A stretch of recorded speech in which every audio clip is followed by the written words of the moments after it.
भारतीय वायुसेना अपने विशाल आकार और ताकत के लिए जानी जाती है, लेकिन वर्तमान में इसकी स्थिति चिंताजनक है। हाल के वर्षों में कई पुराने फाइटर जेट जैसे मिग-21 सेवा से बाहर हो चुके हैं और नए आधुनिक विमानों की संख्या भी कम है। एक तरफ जहां हमें 42 स्क्वाड्रन की आवश्यकता है, वहीं हम केवल 35 स्क्वाड्रन के साथ कार्य कर रहे हैं। वर्तमान की आधुनिक विमानों जैसे तेजस, राफेल और सुखोई की कीमतें बढ़ रही हैं। ऐसे में एक सवाल उठता है कि क्या यह स्थिति भारतीय वायुसेना की सामरिक ताकत को कमजोर कर रही है। पड़ोसी देशों के मामले में चीन पाकिस्तान को 5वीं पीढ़ी के स्टेल्थ फाइटर J-35 प्रदान करने के लिए आगे बढ़ रहा है।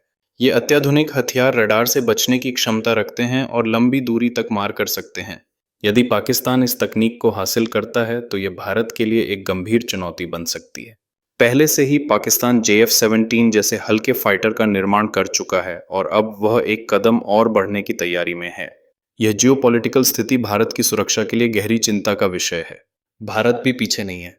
हमारे वैज्ञानिक और इंजीनियर्स AMCA यानी एडवांस्ड मीडियम कॉम्बैट एयरक्राफ्ट पर काम कर रहे हैं।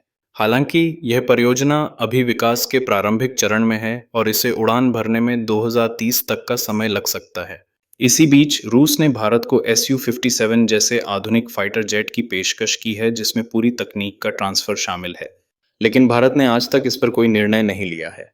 ऐसा प्रतीत होता है कि हम अपने स्वदेशी प्रोजेक्ट AMCA पर अधिक ध्यान दे रहे हैं। हालांकि यह ध्यान रखना आवश्यक है कि भारत की एयर सुपीरियोरिटी पर विशेष ध्यान देने की आवश्यकता है। यदि पाकिस्तान को J-35 जैसे फाइटर्स मिलते हैं और भारतीय वायुसेना के पास संख्या की कमी बनी रहती है, तो यह गंभीर प्रश्न खड़े कर सकता है।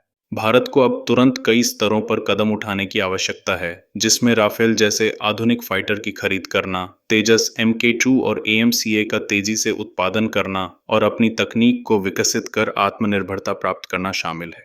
आखिरकार यह समय है कि भारत को अपनी एयर डिफेंस क्षमता बढ़ाने, रडार और इलेक्ट्रॉनिक युद्ध प्रणाली को सशक्त बनाने की जरूरत है। हमें अपने आकाश में वीरता बनाए रखने के लिए तेजी से कदम उठाने होंगे। फिर चाहे यह तकनीकी चुनौती हो या सैन्य चुनौती, भारत को एक मजबूत और आत्मनिर्भर वायुसेना कायम करने में कोई कसर नहीं छोड़नी चाहिए।